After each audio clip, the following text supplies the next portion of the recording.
ਤੇ ਹੁਣ ਇੱਕ ਮੈਂ ਬੇਨਤੀ ਤੁਹਾਨੂੰ ਸਾਰਿਆਂ ਨੂੰ ਹੋਰ ਕਰਨੀ ਚਾਹਨਾ ਸੀਗਾ ਜੀ, ਵੀ ਕਈ ਵਾਰੀ ਮੇਰੇ ਵਰਗੇ ਬੰਦੇ ਕਈ ਵਾਰੀ ਹੁੰਦੇ ਵੀ ਮੈਂ ਬੋਲ ਲਿਆ ਤੇ ਮੈਂ ਬਸ ਮੇਰੀ ਵਾਰੀ ਆ ਗਈ ਤੇ ਮੈਂ ਭੱਜਾ ਫਟਾਫਟ। ਤੋਂ ਮੈਂ ਬੇਨਤੀ ਕਰਦਾ ਵੀ ਆਪਾਂ ਸਾਰਿਆਂ ਨੇ ਵੱਜ ਕੇ ਬਹਿਣਾ ਹੈ। ਆਪਾਂ ਮੈਂ ਲਾਈਨ ਅਪ ਸਪੀਕਰਸ ਅਸੀਂ ਬਹਿ ਕੇ ਨਾ ਏਸੀ ਸੋਚ ਕੇ ਕੀਤੇ ਸੀਗੇ। ਮੈਨੂੰ ਹਰਪ੍ਰੀਤ ਭਾਜੀ ਉਹਨਾਂ ਦਾ ਪਤਾ, ਇਹਨਾਂ ਨੇ ਪੂਰਾ ਪ੍ਰੋਗਰਾਮ ਦੇਖ ਕੇ ਜਾਣਾ। ਵੀਰ ਹਰਜਿੰਦਰ ਸਿੰਘ ਉਹਨਾਂ ਦਾ ਵੀ ਮੈਨੂੰ ਤਰਨਪ੍ਰੀਤ ਭਾਈ ਨੇ ਦੱਸਤਾ ਸੀਗਾ ਵੀ ਇਹ ਪੂਰਾ ਪ੍ਰੋਗਰਾਮ ਦੇਖ ਕੇ ਜਾਣਗੇ। ਸੋ ਮੈਂ ਸਪੀਕਰ ਕਈ ਤਾਂ ਮੈਂ ਉਸ ਹਿਸਾਬ ਨਾਲ ਹੀ ਲਾਈਨ ਅਪ ਕੀਤੇ ਜਿਹੜੇ ਮੈਨੂੰ ਪਤਾ ਵੀ ਭੱਜਣ ਵਾਲੇ ਆ, ਮੈਂ ਐਂਡ 'ਚ ਪਾਏ। ਠੀਕ ਹੈ ਜੀ, ਮੇਰਾ ਇਸ਼ਾਰਾ ਨਹੀਂ ਦੇਖਣਾ ਤੁਸੀਂ, ਮੈਂ ਕਿੱਧਰ ਨੂੰ ਕੀਤਾ। ਨਹੀਂ ਨਹੀਂ ਮੈਂ ਨਹੀਂ ਨਹੀਂ ਸੋ ਮਾਹੌਲ ਆਪਾਂ ਇਹੋ ਜਿਹਾ ਬਣਾ ਕੇ ਰੱਖਣਾ ਜੀ, ਆਪਾਂ ਇੱਥੋਂ ਜਾਣ ਕਿਸੇ ਨੂੰ ਨਹੀਂ ਦੇਣਾ। ਕਿਉਂਕਿ ਮੈਂ ਇਹ ਵੀ ਦੱਸ ਦਿੰਦਾ ਕਿ ਅਸੀਂ ਮੈਲਬਨ ਤੋਂ ਸਿੱਖ ਕੇ ਕਾਫੀ ਕੁਝ ਇਹੋ ਜਿਹਾ ਕੀਤਾ ਵੀ ਜਿਹੜਾ ਉੱਥੋਂ ਥੋੜਾ ਵੱਖਰਾ ਕੀਤਾ ਵੀ ਆਪਾਂ ਸੇਧ ਲਈਏ ਕੋਈ। ਤੇ ਆ ਭਾਜੀ ਨੇ ਗੱਲ ਬਹੁਤ ਵਧੀਆ ਕੀਤੀ ਹੈ, ਪਕੌੜੇ ਵੀ ਪਏ ਨੇ, ਚਾਹ, ਜੇ ਕਿਸੇ ਦੀ ਝੋਕ ਲੱਗਦੀ ਹੈ ਖੁੱਲਾ ਲੰਗਰ ਹੈ, ਉੱਠ ਕੇ ਚਾਹ ਲੈ ਸਕਦੇ ਆ। ਬਸ ਇੰਨੀ ਕੁ ਬੇਨਤੀ ਹੈ ਵੀ ਇੱਕੋ ਦਮ ਹੀ ਬਸ ਖਾਲਸਾ ਸਾਰਾ ਹੀ ਨਾ ਖੜਾ ਹੋ ਜਾਵੇ। ਠੀਕ ਹੈ ਜੀ, ਬਾਰੋ ਬਾਰੀ ਵੀ ਸੁਣਨ ਵਾਲਾ ਵੀ ਕੋਈ ਹੋਵੇ। ਸੋ ਬਾਰੋ ਬਾਰੀ ਤੁਸੀਂ ਆਪਣੀ ਚਾਹ ਪਕੌੜੇ ਲੈ ਸਕਦੇ ਹੋ। ਲੰਗਰ ਦਾ ਪ੍ਰਬੰਧ ਇੱਥੇ ਹੀ ਕੀਤਾ ਗਿਆ ਹੈ, ਲੰਗਰ ਵਲੰਟੀਅਰ ਸਾਡੇ ਲੈਣ ਜਾ ਰਹੇ ਨੇ। ਸੋ ਅਸੀਂ ਇਹ ਮੰਨ ਕੇ ਚੱਲੋ ਵੀ ਅਸੀਂ ਤੁਹਾਨੂੰ ਕੈਦ ਕਰ ਲਿਆ, ਅਸੀਂ ਜਾਣ ਕਿਤੇ ਨਹੀਂ ਦੇਣਾ। ਠੀਕ ਹੈ ਜੀ, ਹੋਰ ਅੱਧਾ ਘੰਟਾ ਹੋਣ ਦਿਓ, ਦਰਵਾਜ਼ਿਆਂ ਦੇ ਲੋਕ ਅਸੀਂ ਅੰਦਰੋਂ ਲਾ ਦੇਣੇ ਆ ਵੀ ਜਿਹੜੇ ਆ ਗਏ ਤੇ ਲੰਗਰ ਪਾਣੀ ਇੱਥੇ ਛਕਾ ਕੇ ਹੀ ਜਾਣ ਦੇਵਾਂਗੇ ਅਸੀਂ, ਵੀ ਉੱਧਰ ਨਹੀਂ ਜਾਣ ਦੇਣਾ ਤੁਹਾਨੂੰ ਅੱਜ। ਤੇ ਬਾਕੀ ਜਿਨ੍ਹਾਂ ਦੀਆਂ ਜ਼ਿੰਮੇਵਾਰੀਆਂ ਉਹਨਾਂ ਨੂੰ ਮੈਂ ਰੋਕਦਾ ਨਹੀਂ ਕਿਤੇ ਐਵੇਂ ਬਾਅਦ ਚੋਂ ਮੇਰੇ ਸਵਾਲੇ ਨਾਲ ਡਾਂਗ ਲੈ ਕੇ ਹੋ ਜਾਵੇ ਭਾਈ ਅਸੀਂ ਜਾਣਾ ਸੀਗਾ ਤੂੰ ਕਿੱਦਾਂ ਸਾਨੂੰ ਰੋਕ ਕੇ ਰੱਖਿਆ। ਠੀਕ ਹੈ ਜੀ, ਸੋ ਅਗਲੇ ਬੁਲਾਰੇ ਵੀਰ ਤਰਨਪ੍ਰੀਤ ਸਿੰਘ ਜੀ, ਇਹਨਾਂ ਦੀ ਵੀ ਮੈਂ ਇੰਟਰੋਡਕਸ਼ਨ ਕੀ ਕਰਨੀ ਚਾਹੁੰਦਾ, ਤੁਸੀਂ ਸਾਰੇ ਜਾਣਦੇ ਹੋ। ਸਿੱਖ ਹੈਰੀਟੇਜ ਦੇ ਉੱਤੇ ਇਹਨਾਂ ਨੇ ਕਾਫੀ ਕੰਮ ਕੀਤਾ, ਆਸਟ੍ਰੇਲੀਅਨ ਸਿੱਖ ਹੈਰੀਟੇਜ ਦੇ ਉੱਤੇ ਵੀ ਜਿਹੜੀ ਇੱਥੇ ਸਿੱਖਾਂ ਦੀ ਅਸੀਂ ਜਿਹੜੀ ਹਿਸਟਰੀ ਹੈ ਉਹਨੂੰ ਉਭਾਰਿਆ। ਅਮਰਜੀਤ ਸਿੰਘ ਪਾਵਲਾ ਹੁਣੀ ਵੀ ਇਹਨਾਂ ਦੇ ਨਾਲ ਸਹਿਯੋਗੀ ਸਨ। ਸੋ ਰਲ ਮਿਲ ਕੇ ਇਹਨਾਂ ਨੇ ਕਾਫੀ ਕੁਛ ਜਿਹੜਾ ਆਪਣੀ ਸੰਗਤ ਦੇ ਮੂਹਰੇ ਰੱਖਿਆ। ਤੇ ਮੈਂ ਇੱਥੋਂ ਵੀ ਇਹ ਵੀ ਦੱਸ ਦੇਣਾ ਚਾਹੁੰਦਾ ਕਿ ਸਾਡੇ ਵਿੱਚ ਦੂਰੋਂ ਦੂਰੋਂ ਆਡੀਅנס ਵੀ ਆਈ ਹੋਈ ਹੈ, ਬੁਲਾਰੇ ਵੀ ਆਏ ਹੋਏ ਨੇ। ਮੈਲਬਨ ਤੋਂ ਵੀਰ ਗੁਰਤੇਜ ਸਿੰਘ ਹੁਣੀ ਵੀ ਆ ਚੁੱਕੇ ਨੇ, ਕੌਮੀ ਆਵਾਜ਼ ਤੇ ਸਾਨੂੰ ਮੈਨੂੰ ਲੱਗਦਾ ਲਾਈਵ ਕਰ ਰਹੇ ਨੇ। ਤੇ ਖਾਲਸਾ ਏਡ ਦੇ ਆਸਟ੍ਰੇਲੀਆ ਦੇ ਰੈਪ ਵੀਰ ਹਰਪ੍ਰੀਤ ਸਿੰਘ ਜੀ ਵੀ ਆ ਚੁੱਕੇ ਨੇ। ਸੋ ਤਰਨਪ੍ਰੀਤ ਭਾਜੀ ਤੋਂ ਬਾਅਦ ਵੀਰ ਦਲਵਿੰਦਰ ਸਿੰਘ ਜਿਹੜੇ ਖਾਲਸਾ ਏਡ ਦੇ ਪਰਥ ਦੇ ਰਿਪਰੈਜ਼ੈਂਟੇਟਿਵ ਨੇ, ਉਹਨਾਂ ਨੇ ਆਪ ਸਭ ਨਾਲ ਹਾਜ਼ਰੀ ਲਾਣੀ ਹੈ। ਸੋ ਮੈਂ ਤਰਨਪ੍ਰੀਤ ਭਾਜੀ ਨੂੰ ਬੇਨਤੀ ਕਰਦਾ ਕਿ ਆ ਕੇ, ਇਹਨਾਂ ਨੂੰ ਕਹਿਣ ਦੀ ਲੋੜ ਨਹੀਂ ਜੀ, ਇਹਨਾਂ ਨੇ ਤਾਂ ਆਪ ਫਰੇਮਵਰਕ ਬਣਾਇਆ, 20 ਮਿੰਟ ਦਾ ਸਮਾਂ ਇਹਨਾਂ ਨੇ ਵਿੱਚ ਹੀ ਨਿਬੇੜ ਦੇਣਾ। ਸੋ ਮੈਨੂੰ ਕਹਿਣ ਦੀ ਲੋੜ ਨਹੀਂ ਜੀ। ਤਰਨਪ੍ਰੀਤ ਭਾਜੀ। ਵਾਹਿਗੁਰੂ ਜੀ ਕਾ ਖਾਲਸਾ, ਵਾਹਿਗੁਰੂ ਜੀ ਕੀ ਫਤਿਹ।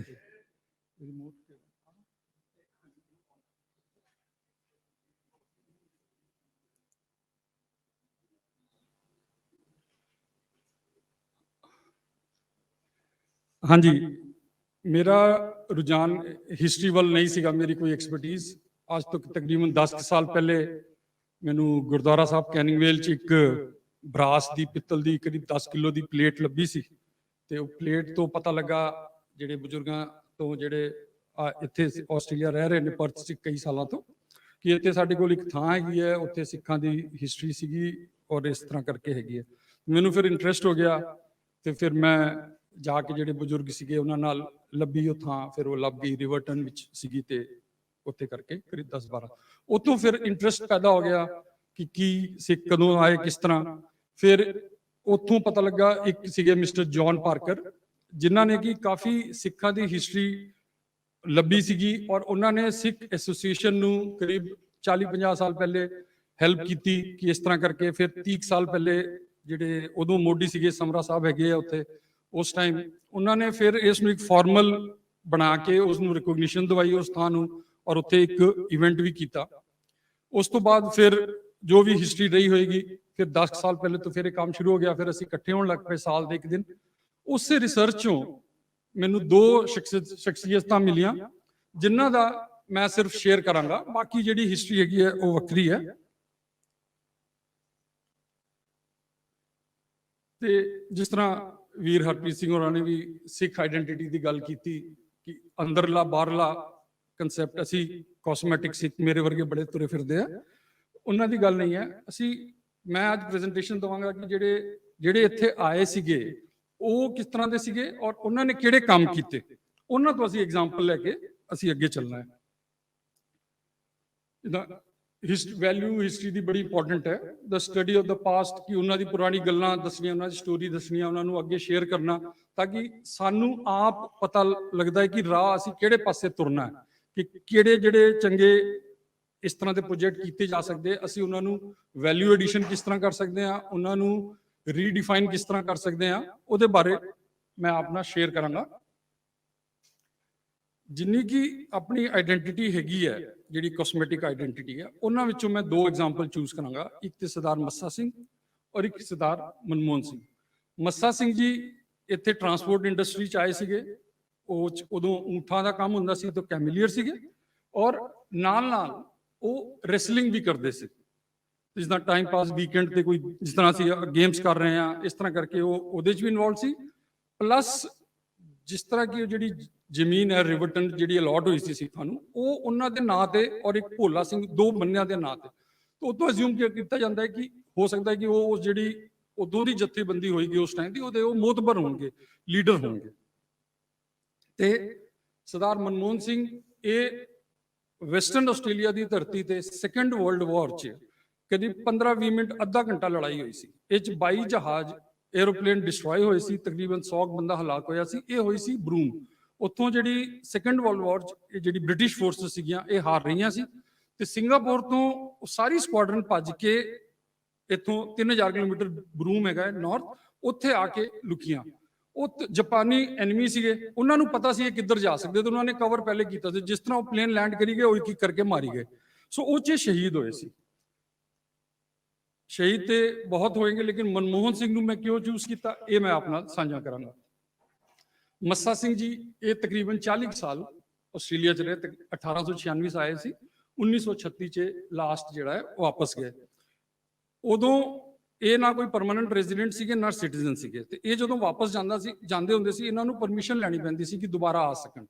ਸੋ ਉਦੋਂ ਕੋਈ ਇਸ ਟਾਈਪ ਦਾ ਇੱਕ ਅਰੇਂਜਮੈਂਟ ਸੀਗਾ।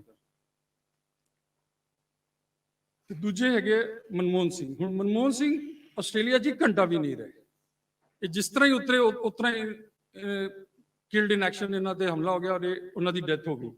ਔਰ ਇਹਨਾਂ ਦਾ ਜਿਹੜਾ ਪਲੇਨ ਹੈ ਬਰੂਮ ਸਮੁੰਦਰ ਦੇ ਕੰਢੇ ਤੇ ਅੱਜ ਵੀ ਪਿਆ ਹੋਇਆ, ਤੁਸੀਂ ਅੱਜ ਵੀ ਜਾ ਕੇ ਉਸ ਪਲੇਨ ਨੂੰ ਟੱਚ ਕਰ ਸਕਦੇ ਹੋ। ਸੋ ਦੋ ਬਿਲਕੁਲ ਡਿਫਰੈਂਟ ਐਗਜ਼ਾਮਪਲਸ ਨੇ। ਹਾਂ, ਮੱਸਾ ਸਿੰਘ ਹੋਰਾਂ ਦੀ। ਮੱਸਾ ਸਿੰਘ ਆਏ ਸੀਗੇ 1896 ਕਾਲੇਕੇ ਪਿੰਡ ਤੋਂ। ਇਹ ਉਹਨਾਂ ਦਾ ਸਰਟੀਫਿਕੇਟ ਹੈ। ਉਦੋਂ ਜਿਹੜਾ ਸਰਟੀਫਿਕੇਟ ਉਹਨਾਂ ਨੂੰ ਮਿਲਦਾ ਸੀ, ਹੱਥਾਂ ਦੇ ਪ੍ਰਿੰਟ ਲੈ ਜਾਂਦੇ ਸੀ, front post photo, side photo, ਇਹ ਉਹਨਾਂ ਦੇ ਡਿਟੇਲ ਹੈ। ਇਹ ਅੰਮ੍ਰਿਤਸਰ ਤੋਂ ਮਹਿਤਾ ਚੌਕ ਜਾਈਏ, ਉਹਦੇ ਰਾਹ 'ਚ ਆਉਂਦਾ ਹੈ ਕਾਲੇਕੇ ਪਿੰਡ, ਬਾਬੇ ਬਕਾਲੇ ਲਾਗੇ। ਮੱਸਾ ਸਿੰਘ ਉਹਨਾਂ ਦੀ ਹਿਸਟਰੀ ਜਦੋਂ ਪਤਾ ਲੱਗੀ, ਉਹਨਾਂ ਦੇ ਪੜਪੋਤੇ ਇੱਥੇ ਮੈਲਬਨ ਰਹਿੰਦੇ ਆ, ਉਹਨਾਂ ਨਾਲ ਵੀ ਗੱਲਬਾਤ ਹੋਈ। ਫਿਰ ਮੈਂ ਅੰਮ੍ਰਿਤਸਰ ਗਿਆ ਹੋਇਆ ਸੀ, ਉਹਨਾਂ ਨਾਲ ਗੱਲਬਾਤ ਹੋਈ ਤੇ ਪਤਾ ਲੱਗਾ ਕਿ ਹਾਂ ਇੱਥੇ ਉਹਨਾਂ ਦੀ ਫੈਮਿਲੀ ਉੱਥੇ ਸੀਗੀ, ਤੇ ਉਹਨਾਂ ਨਾਲ ਅਸੀਂ ਉਹਨਾਂ ਦੇ ਪਿੰਡ ਚਲੇ ਗਏ। ਤੇ ਪਿੰਡ ਜਾ ਕੇ ਉਹਨਾਂ ਦੀ ਜਦੋਂ ਗੱਲਬਾਤ ਹੋਈ ਫੈਮਿਲੀ ਨਾਲ, ਦੱਸੋ ਹੋਰ ਕੀ ਡਿਟੇਲ, ਉਹਨਾਂ ਨੇ ਇੱਕ ਬੜੀ ਡਿਫਰੈਂਟ ਜੀ ਗੱਲ ਦੱਸੀ ਕਿ ਉਹਨਾਂ ਦੇ ਵੱਡੇ ਵਡੇਰੇ ਗੁਰੂ ਤੇਗ ਬਹਾਦਰ ਜੀ ਦੇ ਨਾਲ ਸੀ। ਤੇ ਉੱਥੇ ਫਿਰ ਜਿਹੜਾ ਲੋਕਲ ਗੁਰਦੁਆਰਾ ਹੈ ਪਿੰਡ ਦਾ, ਉੱਥੇ ਇਹ ਇਤਿਹਾਸ ਲਿਖਿਆ ਹੋਇਆ। ਇਸ ਇਤਿਹਾਸ 'ਚ ਇੱਕ ਭਾਈ ਨਰਸਿੰਘ ਹੋਰਾਂ ਦਾ ਜ਼ਿਕਰ ਆਉਂਦਾ ਹੈ, ਉਹਦੇ ਖਾਨਦਾਨੀ ਚੋਂ ਸੀਗੇ ਮੱਸਾ ਸਿੰਘ। ਔਰ ਮੱਸਾ ਸਿੰਘ ਨੂੰ ਕਿਉਂ ਚੂਜ਼ ਕੀਤਾ, ਇਹਦੀ ਵੀ ਰੀਜ਼ਨ ਹੈ ਹਿਸਟਰੀ ਚੋਂ। ਇਹ ਉਹ ਪਿੰਡ ਦਾ ਗੁਰਦੁਆਰਾ ਹੈ। ਇਹ ਜਦੋਂ ਮੈਂ ਗਿਆ ਸੀ 2-3 ਸਾਲ ਪਹਿਲੇ, ਉਦੋਂ ਦੀ ਫੋਟੋ ਹੈ। ਇਹ ਪਿਛਲੇ ਹਫਤੇ ਦੀ ਫੋਟੋ ਹੈ। ਇਹ ਤਕਰੀਬਨ ਹੋਲੇ ਮਹੱਲੇ ਦੇ ਆਸ-ਪਾਸ ਜਾਂ ਕੋਈ ਗੁਰਪੁਰਬ ਸੀਗਾ, ਤੇ ਉੱਥੇ ਉਹਨਾਂ ਨੇ ਰੋਸ਼ਨੀ ਕੀਤੀ ਹੋਈ ਸੀਗੀ। ਜਿਸ ਤਰ੍ਹਾਂ ਮੈਂ ਦੱਸਿਆ ਕਿ ਇਹ ਕੈਮਲੀਅਰ ਸੀਗੇ, ਇੱਥੋਂ ਡਾਊਨ ਸਾਊਥ ਔਰ ਕਾਲਗੁਰਲੀ ਵੱਲ ਜਾਂਦੇ ਸਾਰਾ ਸਮਾਨ ਟਰਾਂਸਪੋਰਟ ਦਾ ਕੰਮ ਕਰਦੇ ਹੁੰਦੇ ਸੀਗੇ। ਪਲੱਸ ਗਵਰਨਮੈਂਟ ਕੰਟਰੈਕਟ ਔਰ ਪ੍ਰਾਈਵੇਟ ਕੰਪਨੀਆਂ ਦੇ ਕੰਟਰੈਕਟ ਲੈਣੇ, ਉਹ ਵੀ ਸੀਗੇ। ਨਾਲ ਨਾਲ ਇਹ ਕੁਸ਼ਤੀ ਵੀ ਲੜਦੇ ਹੁੰਦੇ ਸੀਗੇ। ਹੁਣ ਇੱਥੇ ਦੇਖੋ ਕਿ ਇਹ ਉਹਨਾਂ ਪੀਅਰ ਸਿੰਘ ਨਾਲ 200 ਪਾਉਂਡ ਦੀ ਕੁਸ਼ਤੀ ਲੜ ਰਹੇ ਆ। ਇਹ ਵੀਕਐਂਡ ਤੇ ਕੁਸ਼ਤੀ ਕਰਦੇ ਹੁੰਦੇ ਸੀ। ਕਈ ਵਾਰ ਕੁਸ਼ਤੀ ਇਸ ਤਰ੍ਹਾਂ ਹੋ ਜਾਂਦੀ ਸੀ 2-2 3-3 ਦਿਨ, ਜਦ ਤੱਕ ਇੱਕ ਜਣਾ ਸਰੈਂਡਰ ਨਾ ਕਰਦੇ ਉਦੋਂ। ਸੋ ਇੱਕ ਪਾਰਟ ਟਾਈਮ ਵੀ ਆਪਣਾ ਜਿਹੜਾ ਪ੍ਰੋਫੈਸ਼ਨ ਹੈ ਉਹ ਵੀ ਕਰ ਰਹੇ, ਪਲੱਸ ਪੂਰੇ ਸੋਸ਼ਲੀ ਇਨਵੋਲਵ ਵੀ ਨੇ ਇੱਥੋਂ, ਕਿਉਂਕਿ ਪਤਾ ਹੀ ਆਸਟ੍ਰੇਲੀਆ 'ਚ ਸਪੋਰਟਸ ਇਜ਼ ਰਿਲੀਜਨ, ਸਾਰੇ ਬਹੁਤ ਜ਼ਿਆਦਾ ਐਕਟਿਵ ਹੈ ਸਪੋਰਟਸ, ਜੋ ਆਪਾਂ ਵੀ ਇਸ ਲੈਵਲ ਤੇ ਕਰ ਰਹੇ ਹਾਂ ਕਿ ਸਾਰਿਆਂ ਨੂੰ ਮਾਣ ਹੋਣਾ ਚਾਹੀਦਾ ਕਿ ਲਾਰਜੈਸਟ ਕਮਿਊਨਿਟੀ ਗੇਮਸ ਅਸੀਂ ਕਰ ਰਹੇ ਹਾਂ। ਇਹ ਕੰਮ ਗਵਰਨਮੈਂਟਾਂ ਦੇ ਨੇ ਇਸ ਤਰੀਕੇ ਦੇ, this are sort of mini Olympics. ਸਾਰੇ AFL ਆਪਣਾ ਸਿਰਫ ਫੁੱਟੀ ਖੇਡਦਾ, ਕ੍ਰਿਕਟ ਵਾਲੇ ਕ੍ਰਿਕਟ ਕਰ ਰਹੇ, ਹਾਕੀ ਵਾਲੇ ਵੱਖਰੇ, ਲੇਕਿਨ ਅਸੀਂ ਸਾਰਾ ਇਕੱਠਾ ਕਰਦੇ ਹਾਂ। ਔਰ 33 ਸਾਲ ਤੋਂ ਕਰਦੇ ਆ ਰਹੇ ਹਾਂ, ਵਿਚ ਇਜ਼ ਵੈਰੀ ਬਿਗ ਅਚੀਵਮੈਂਟ, ਔਰ ਸਾਰੇ ਹੀ ਇਹ ਸ਼ਲਾਘਾਯੋਗ ਨੇ। ਹੁਣ ਜਿਹੜੀ ਮੈਂ ਪਿੰਡ ਥਾਂ ਦੀ ਗੱਲ ਕਰ ਰਿਹਾ ਸੀ, ਰਿਵਰਟਨ ਜਿਹੜੀ ਸਾਨੂੰ ਅਲਾਟ ਹੋਈ ਸੀ, ਜਿੱਥੇ ਅਸੀਂ ਹਰ ਸਾਲ ਇਵੈਂਟ ਵੀ ਕਰਦੇ ਹਾਂ ਮਾਰਚ ਦੇ ਪਹਿਲੇ ਸੈਟਰਡੇ, ਉਦੋਂ ਅਸੀਂ ਮਨਮੋਹਨ ਸਿੰਘ ਜੀ ਦੀ ਸ਼ਹੀਦੀ ਹੋਈ ਸੀ 3 ਮਾਰਚ ਨੂੰ, ਉਹਨਾਂ ਨੂੰ ਵੀ ਯਾਦ ਕਰਦੇ ਹਾਂ, ਪਲੱਸ ਜਿਹੜੀ ਸਾਰੀ ਪੂਰੀ ਹਿਸਟਰੀ ਹੈ, ਔਰ ਥਾਂ ਸਿੱਖਾਂ ਨੂੰ ਅਲਾਟ ਹੋਈ ਹੋਈ ਹੈ। ਹੁਣ ਇਸ ਥਾਂ ਦੀ ਅਗਰ ਹਿਸਟਰੀ ਪੜ੍ਹੀਏ, ਲਿਖਿਆ ਦਾ reserve was vested in name of 2 member, Bulla Singh and Massa Singh.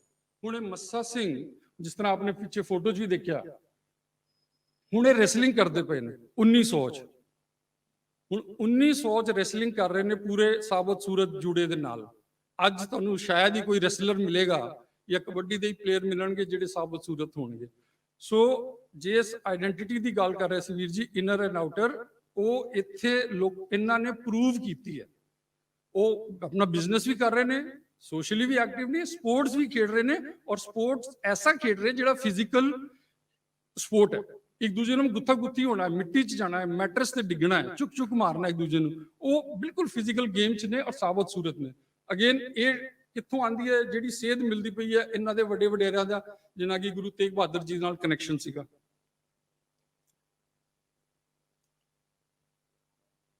ਇਹ ਉਹ ਗੈਜਟ ਹੈ, ਜਦੋਂ ਇਹ ਜ਼ਮੀਨ ਅਲਾਟ ਹੋਈ ਸੀ ਸਿੱਖਾਂ ਨੂੰ, ਇੱਥੇ ਜਿਹੜੇ ਅਸੀਂ ਦੇਖਦੇ ਹਾਂ ਜਦੋਂ ਕਿਸੇ ਦੀ ਡੈਥ ਹੁੰਦੀ ਹੈ ਤੇ ਅਸੀਂ ਸਿਮਿਟਰੀ ਜਾ ਕੇ ਸੰਸਕਾਰ ਕਰ ਦਿੰਦੇ ਹਾਂ, ਉਹ ਜਿਹੜੀ ਸਿਮਿਟਰੀਜ਼ ਹੁੰਦੀਆਂ ਨੇ ਉਹ ਗਵਰਨਮੈਂਟ ਜ਼ਮੀਨ ਅਲਾਟ ਕਰਦੀ ਹੈ, ਔਰ ਜ਼ਿਆਦਾਤਰ ਸਿਮਿਟਰੀਜ਼ ਕਿਸੇ ਨਾ ਕਿਸੇ ਐਸੋਸੀਏਸ਼ਨ, ਇਟਾਲੀਅਨਸ ਦੀ ਵੱਖਰੀ ਹੋ ਜਾਂਦੀ ਹੈ, ਗ੍ਰੀਕਸ ਦੀ ਵੱਖਰੀ ਹੈ, ਓਵਰਆਲ ਇੰਗਲਿਸ਼ ਵਾਲਿਆਂ ਦੀ ਵੱਖਰੀ ਹੈ। ਹੁਣ ਅੱਜ ਦੀ ਡੇਟ 'ਚ ਹੌਲੀ ਹੌਲੀ ਉਹ ਕੰਬਾਈਨਡ ਹੁੰਦਾ ਜਾ ਰਿਹਾ ਹੈ, ਲੇਕਿਨ ਓਰੀਜਨਲ ਇਸ ਤਰ੍ਹਾਂ ਦਾ ਕੰਸੈਪਟ ਸੀ। ਲੇਕਿਨ ਸੰਸਕਾਰ ਕਰਨ ਵਾਸਤੇ ਕੋਈ ਥਾਂ ਕਿਸੇ ਕਮਿਊਨਿਟੀ ਨੂੰ ਅਲਾਟ ਹੋਈ ਹੋਏ, ਉਹ ਨਹੀਂ, ਉਹ ਇਹੀ ਹੈ। ਔਰ ਮੇਰੇ ਰਿਸਰਚ ਦੇ ਹਿਸਾਬ ਨਾਲ, ਮੇਰੇ ਖਿਆਲ ਨਾਲ ਸ਼ਾਇਦ ਇੰਡੀਆ ਤੋਂ ਬਾਹਰ ਇਸ ਤਰ੍ਹਾਂ ਦੀ ਕੋਈ ਚੀਜ਼ ਨਹੀਂ। ਅਸੀਂ ਜਦੋਂ ਬਾਹਰ ਆ ਕੇ ਸੈਟਲ ਹੁੰਦੇ ਹਾਂ, 4 ਜਣੇ ਬੈਠਦੇ ਹਾਂ, ਇਸ ਤਰ੍ਹਾਂ ਦੇ ਕੋਈ ਇਵੈਂਟ ਕਰਦੇ ਹਾਂ, ਪਹਿਲੇ ਕੋਈ ਘਰ ਕਿਰਾਏ ਤੇ ਲੈ ਕੇ ਐਸੋਸੀਏਸ਼ਨ ਬਣਦੀ, ਹੌਲੀ ਹੌਲੀ ਕੰਮ ਸ਼ੁਰੂ ਹੁੰਦੇ, 4 ਪੈਸੇ ਇਕੱਠੇ ਕੀਤੇ, ਜ਼ਮੀਨ ਲਈ ਗੁਰਦੁਆਰਾ ਬਣਾਇਆ, ਸਭ ਥਾਂ ਤੇ ਸੇਮ ਸਟੋਰੀ ਹੈ। ਹੌਲੀ ਹੌਲੀ ਅਸੀਂ ਐਕਸਪੈਂਡ ਕਰਦੇ ਹਾਂ, ਫਿਰ ਜਿਸ ਤਰ੍ਹਾਂ ਸਾਡੀ ਕਮਿਊਨਿਟੀ ਵੱਧਦੀ ਜਾਂਦੀ ਹੈ ਤੇ 1 ਤੋਂ 2, 2 ਤੋਂ 4 ਹੁੰਦੇ ਆ। ਲੇਕਿਨ ਇਹ ਜ਼ਮੀਨ ਸਿੱਖਾਂ ਨੂੰ ਅਲਾਟ ਹੋਈ ਹੈ। ਜਿਸ ਤਰ੍ਹਾਂ ਮੈਂ ਪਹਿਲੇ ਦੱਸਿਆ ਕਿ ਇਹ ਜਿਹੜੇ ਆਏ ਸੀ, ਨਾ ਕੋਈ ਪਰਮਾਨੈਂਟ ਰੈਜ਼ੀਡੈਂਟ ਸੀਗੇ, ਨਾ ਸਿਟੀਜ਼ਨ ਸੀ। ਹੁਣ ਡੈਮੋਕ੍ਰੈਟਿਕ ਪ੍ਰੋਸੈਸ ਗਵਰਨਮੈਂਟ ਰੂਲ ਬਣਾ ਰਹੀ ਹੈ ਕਿ ਤੁਹਾਡਾ ਇੱਕ ਟ੍ਰੈਡੀਸ਼ਨ ਹੈ ਕਿ ਤੁਸੀਂ ਜਦੋਂ ਡੈਥ ਹੋ ਜਾਂਦੀ ਤੁਸੀਂ ਸੰਸਕਾਰ ਕਰਦੇ ਹੋ ਔਰ ਤੁਸੀਂ ਦਫਨਾਉਂਦੇ ਨਹੀਂ ਹੋ, ਉਸ ਚੀਜ਼ ਦੀ ਰਿਸਪੈਕਟ। ਹੁਣ ਬਿਲਕੁਲ ਐਗਜ਼ੈਕਟਲੀ ਹਾਲਾਤ ਜੋ ਸੀਏ ਐਨਆਰਸੀ ਦਾ ਮਸਲਾ ਚੱਲ ਰਿਹਾ ਇੰਡੀਆ 'ਚ, ਉਹ ਇੱਕ ਲਾਅ ਦੀ ਬਾਰੇ ਹੀ ਹੈ ਨਾ। ਔਰ ਇੱਥੇ ਡੈਮੋਕ੍ਰੈਟਿਕ ਪ੍ਰੋਸੈਸ 'ਚ ਗਵਰਨਮੈਂਟ, ਇਹਦਾ ਮਤਲਬ ਆਪੋਜੀਸ਼ਨ ਔਰ ਰੂਲਿੰਗ ਪਾਰਟੀ ਐਗਰੀ ਹੋਏ ਹੋਣਗੇ। ਸੋ ਓਵਰਆਲ ਨਾ ਕਿ ਇੱਕ ਬੰਦੇ ਦਾ, ਓਵਰਆਲ ਕਮਿਊਨਿਟੀ ਦਾ ਕਿਰਦਾਰ, ਕਮਿਊਨਿਟੀ ਦੀ ਇਮੇਜ, ਕਮਿਊਨਿਟੀ ਦਾ ਰੈਪੂਟੇਸ਼ਨ ਕੈਸਾ ਸੀਗਾ, ਜਿਸ ਕਰਕੇ ਗਵਰਨਮੈਂਟ ਕਾਨੂੰਨ ਬਣਾਏਗੀ। ਔਰ ਅੱਜ ਦੀ ਡੇਟ 'ਚ ਵੀ ਕਰੀਬ 60, 70, 80% ਜਿਨ੍ਹਾਂ ਦੀ ਡੈਥ ਹੁੰਦੀ ਹੈ ਉਹ ਸੰਸਕਾਰ ਕਰਦੇ ਨੇ। ਔਰ ਸਾਡਾ ਇੱਕ ਡੈਮੋਕ੍ਰੈਟਿਕ ਪ੍ਰੋਸੈਸ ਅੱਜ ਤੋਂ ਕਿੰਨੇ ਸਾਲ ਪਹਿਲੇ ਇਹ ਕਾਨੂੰਨ ਬਣੇ ਨੇ। ਹੁਣ ਅਗੇਨ ਇੱਥੇ ਵੀ ਗੱਲ ਆਉਂਦੀ ਕਿ ਉਦੋਂ ਹਿਸਟਰੀ 'ਚ ਅਸੀਂ ਆਸਟ੍ਰੇਲੀਆ ਦੀ ਹਿਸਟਰੀ ਪੜ੍ਹਦੇ ਹਾਂ, ਉਦੋਂ ਵਾਈਟ ਆਸਟ੍ਰੇਲੀਆ ਪੋਲਿਸੀ ਕਹਿੰਦੇ ਕਿ ਜ਼ਿਆਦਾਤਰ ਨਾਲ ਧੱਕਾ ਹੁੰਦਾ ਸੀ। ਹੁਣ ਮੇਰੇ ਵਿਊ ਪੁਆਇੰਟ ਤੋਂ ਕਿ ਇਹ ਧੱਕਾ ਵੀ ਹੈ, ਲੇਕਿਨ ਫਿਰ ਵੀ ਇਸ ਤਰ੍ਹਾਂ ਦੇ ਜਿਹੜੇ ਸਪੌਟਸ ਨੇ ਕਿ ਜਦੋਂ ਸਾਡੀ ਅਚੀਵਮੈਂਟ ਹੈ, ਓਵਰਆਲ ਵਾਈਟ ਆਸਟ੍ਰੇਲੀਆ ਪੋਲਿਸੀ ਹੈ, ਲੇਕਿਨ ਸਾਡੇ ਵਾਸਤੇ ਕਾਨੂੰਨ ਬਣ ਰਿਹਾ। ਹੁਣ ਉਦੋਂ ਇੱਥੇ 100-150 ਸਿੱਖ ਸੀਗੇ, ਲੇਕਿਨ ਤਕਰੀਬਨ 5 ਤੋਂ 10 ਹਜ਼ਾਰ ਚਾਈਨੀਜ਼ ਸੀਗੇ। ਚਾਈਨੀਜ਼ ਦਾ ਵੀ ਇਹੀ ਕੰਸੈਪਟ ਹੈ, ਉਹ ਵੀ ਸੰਸਕਾਰ ਕਰਦੇ ਆ, ਲੇਕਿਨ ਉਹਨਾਂ ਨੇ ਛੱਡਤਾ ਔਰ ਉਹ ਦਫਨਾਉਣ ਲੱਗ ਪਏ। ਲੇਕਿਨ ਸਾਡੇ 100-150 ਜਿੰਨੇ ਵੀ ਸੀ, ਕਿਸੇ ਦੀ ਫੈਮਿਲੀ ਨਹੀਂ ਸੀ, ਫੈਮਿਲੀ ਲਿਆਣਾ ਅਲਾਉਡ ਨਹੀਂ ਸੀ। ਇਹਨਾਂ ਨੇ ਰਲ ਮਿਲ ਕੇ ਕਿਸ ਤਰ੍ਹਾਂ ਗਵਰਨਮੈਂਟ ਨੂੰ ਕਨਵਿੰਸ ਕੀਤਾ, ਕਿੰਨੀਆਂ ਮੀਟਿੰਗ, ਕਰਸਪੋਂਡੈਂਸ ਹੋਈਆਂ ਹੋਣਗੀਆਂ, ਤਾਂ ਜਾ ਕੇ ਇਹ ਰੂਲ ਬਣਿਆ, ਵਿਚ ਇਜ਼ ਅਗੇਨ ਸਾਡੇ ਸਾਰਿਆਂ ਨੂੰ ਮਾਣ ਹੋਣਾ ਚਾਹੀਦਾ, ਐਟਲੀਸਟ ਪਤਾ ਤੇ ਹੋਣਾ ਹੀ ਚਾਹੀਦਾ। ਹੁਣ ਕੰਪੇਅਰ ਕਰਦੇ ਹਾਂ 1929, ਹੁਣ 1929 ਚ ਭਗਤ ਸਿੰਘ ਉੱਥੇ ਬੰਬ ਚਲਾਉਂਦੇ ਲੈਜਿਸਲੇਟਿਵ ਅਸੈਂਬਲੀ ਦਿੱਲੀ 'ਚ, ਔਰ ਇੱਥੇ ਕਾਨੂੰਨ ਬਣ ਰਿਹਾ। ਔਰ ਅਗੇਨ ਕੰਪੇਅਰ ਕਰੋ ਯੂਰਪ, ਕੈਨੇਡਾ, US ਕੀ ਸਿਚੁਏਸ਼ਨ ਸੀਗੀ। ਔਰ ਜੇ 1929 ਦੇਖਿਆ, ਉਦੋਂ ਪਰਥ ਨੂੰ ਵਸੇ ਨੂੰ 100 ਸਾਲ ਹੋ ਗਏ ਸੀ, ਔਰ ਫਰੀਮੈਂਟਲ ਉਦੋਂ ਇੱਕ ਮਿਊਨਿਸਪੈਲਿਟੀ ਹੁੰਦੀ ਸੀ 1929 ਚ, ਉਹ ਇੱਕ ਸਿਟੀ ਡਿਕਲੇਅਰ ਹੋਇਆ ਸੀਗਾ। ਸੋ ਉਸ ਟਾਈਮ 'ਚ ਫਰੀਮੈਂਟਲ, ਅੱਜ ਇਮੈਜਿਨ ਕਰੀਏ, ਔਰ ਸਿੱਖਾਂ ਦੀ ਕੰਟਰੀਬਿਊਸ਼ਨ 100-150 ਦੀ, ਬੜੀ ਹਾਈ ਚੀਜ਼ ਹੈ। ਹੁਣ ਇਹ ਨੇ ਮੱਸਾ ਸਿੰਘ, ਇਹ ਉਸੇ ਰਿਵਰਟਨ ਥਾਂ ਤੇ ਇੱਕ ਸੰਸਕਾਰ ਹੋ ਰਿਹਾ, ਇਸ ਸੰਸਕਾਰ 'ਚ ਹਿੱਸਾ ਲੈ ਰਹੇ ਨੇ। ਔਰ ਮਤਲਬ ਮੈਂ ਦਿਖਾਇਆ ਤੁਹਾਨੂੰ ਪਹਿਲੇ ਰੈਸਲਿੰਗ ਕਰਦੀ ਜਵਾਨੀ ਦੀ ਫੋਟੋ ਵੀ ਹੈ, 1896 ਦੀ ਫੋਟੋ ਵੀ ਹੈ। ਇਹ ਹੁਣ ਜਦੋਂ ਸੰਸਕਾਰ ਹੋ ਰਿਹਾ ਕਿਸੇ ਦਾ, ਉਹ 'ਚ ਬੈਠੇ, ਬਾਕੀ ਵੀ ਸਿੱਖ ਭਾਈਚਾਰਾ ਹੈ। दूसरा एग्जाम्पल मैं लवांगा सरदार मनमोहन सिंह का, जिस तरह मैं बैकग्राउंड दसी, ब्रूम 1942 च इन्हां दी डेथ हुई। तो ये कौन सीगे, किस तरह सीगे? ये मनमोहन सिंह जी सीगे। ये रावलपिंडी तो सीगे और रावलपिंडी तो इन्होंने इंजीनियरिंग की, सिविल इंजीनियरिंग उतों इंग्लैंड तो, और सिविल इंजीनियरिंग करने तो बाद उन्होंने एरोनॉटिकल का कोई डिप्लोमा किया, और डिप्लोमा करने तो बाद ये इंडिया आए कि हाँ इंडिया आ गए सीगे। मनमोहन सिंह मैं इसलिए चूज किया कि he was the first person to fly, इन्होंने सोलो फ्लाइट की सी इंग्लैंड टू इंडिया। उदों आगा खान होंगे सी, उन्होंने 500 पाउंड का इनाम रखा सी कि जेड़ा फ्लाई करेगा उन्होंने 500 पाउंड का इनाम दिता जाएगा। इन्होंने सुना, इन्होंने पार्टिसिपेट किया इंग्लैंड टू इंडिया, इंडिया किते भी किसी भी एयरपोर्ट से, इंग्लैंड भी किसी भी एयरपोर्ट तो स्टार्ट करना सी। ये रेस नहीं सी, ये सॉर्ट ऑफ रैली कह लो, 1 साल का टाइम सी, जेड़ा भी स्टार्ट करेगा इन्फॉर्म कर दे, जो एंड करेगा हाँ मैं पहुंच गया इन्फॉर्म कर देगा कमेटी नूं, टाइम डेट्स नोट कर लेंगे, उसके बाद डिक्लेयर होएगा। ये इन्हां दा अपना प्लेन सी 1929 प्लेन का नाम सी मिस इंडिया। सो एक पासे क्वालिफिकेशन, दूजे पासे एक वर्ल्ड इवेंट च पार्टिसिपेट कर रहे हैं। हुण ये आस्ट्रेलियन मीडिया च रेस काफ़ी कवर हुई सी, तो बहुत सारी इन्फॉर्मेशन सानू आस्ट्रेलियन मीडिया तो मिलती है। और आगा खान ने 500 पाउंड का इनाम रखा सी। हुण उस 3 जणियां ने पार्टिसिपेट किया सी उस रेस च। एक सीगे मिस्टर JRD टाटा। हुण अज टाटा एम्पायर है, जिन्ना की पूरा एयर इंडिया पहले उन्होंने होंदी सी, फिर गवर्नमेंट ने टेक ओवर कर ली, हुण फिर विक रही है। और दूसरे सीगे SP इंजीनियर। SP इंजीनियर ये इंडियन एयरफोर्स के चीफ बने सी बाद च। तो इन्हां तिन्हां दे कंपैरिजन ही is an engineer from England, और ये इत्थे इंडिया आ गए। इन्होंने रेस पहली की सी, लेकिन टेक्निकली डिसक्वालीफाई हो गए सी, इनाम फर्स्ट प्राइज नहीं मिला सी, लेकिन कमेटी ने इन्होंने 500 का वखरा इनाम दिता सी। कोई टेक्निकली रीजन, जिदा लेन च आप भजदे हाँ, कोई लेन चेंज हो जाए फिर वो रनर डिसक्वालीफाई हो जाता, भावें फर्स्ट आया हो बट डिसक्वालीफाई। तो ये उस तरह हो गए सी। साबत सूरत है, तुम देख रहे हो, क्वालीफाइड ने, वर्ल्ड फेमस ने, आस्ट्रेलिया च इन्होंने ऑलरेडी चर्चे हो रहे हैं। ये प्लेन है, एग्जैक्टली ये प्लेन नहीं है, लेकिन वो ब्रूम से इस तरह के कई प्लेन टुटे पे, लेकिन जो बीच तो सब तो नीयरेस्ट है ये मनमोहन सिंह होरां दा प्लेन है। अज भी असीं जाके उस प्लेन नूं टच कर सकते हैं। सो ये समरी सी मनमोहन सिंह होरां दी। सिविल इंजीनियर ने, फ्लाइंग डिप्लोमा है, वर्ल्ड फेमस है, अपना प्लेन है, और 34 साल की उम्र च आके जो सैकेंड वर्ल्ड वॉर छिड़ी, इन्होंने वॉलंटियर किया अपने आप को ज्वाइन करेंगे।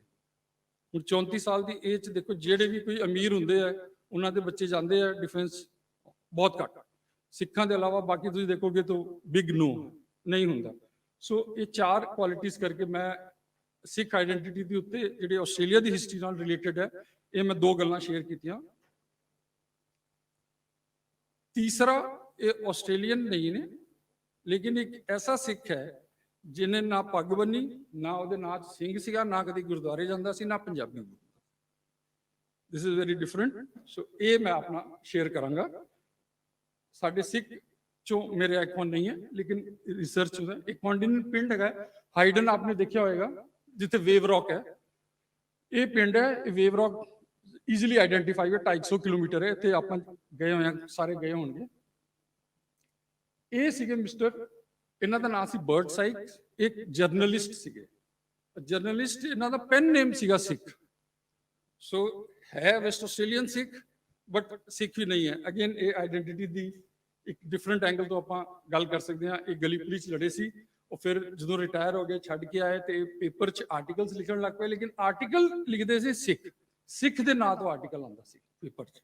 और सीगे मिस्टर बर्ड साइक्स, ये उन्होंने एक आर्टिकल है, कितने की होया, कोई incident second first world war की लिख रहे हैं अखबार, जिदा आगे लोग जर्नलिस्ट बन जाते हैं, लेकिन थले देखोगे आर्टिकल तो सिख कॉन्टिनेंट तो लिख रहे हैं। जिस तरह वीर जी ने भी बैटन की गल की सी, बैटन सानू पास ऑन करना पेगा, लेकिन बैटन जे डिग पिया अगे बगैर बैटन तो भज नहीं सकते, तो दैट इज यूजलेस, डिसक्वालीफाई हो गया। तो बैटन जो चेंज होता है, तो फड़ान वाला भी इंपॉर्टेंट है, फड़न वाले भी स्टाइल पता होनी चाहिए किस तरह बैटन, क्योंकि भजे ना, स्पीड नहीं घट करनी, स्पीड वही रखनी है, लेकिन थोड़ी देर पैरेलल भजते हैं, फिर टेक ओवर करते हैं। सो ये सी मेरी अज की प्रेजेंटेशन अपने सिख आइडेंटिटी, सिख हिस्टरी चों। हो सकता आपको पसंद आई हो। वाहिगुरू जी का खालसा, वाहिगुरू जी की फतेह।